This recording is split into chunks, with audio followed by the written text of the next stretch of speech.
वागण मोदक चेष्ट चामरकर्ण विलंबित सूत्र वामन रूप महेश्वर पुत्र दीन विनायक पाद नमस्ते।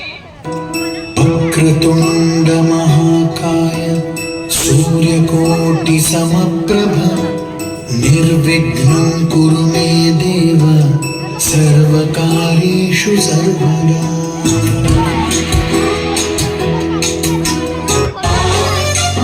गणनायकाय गणदैवताय गणाध्यक्षाय धीमहि गुणशरीराय गुणमण्डिताय गुणेशानाय धीमहि गुणातीताय गुणाधीशाय गुणप्रविष्टाय धीमहि एकदन्ताय वक्रतुण्डाय गौरीतनयाय धीमहि गजेशानाय भालचन्द्राय श्रीगणेशाय धीमहि।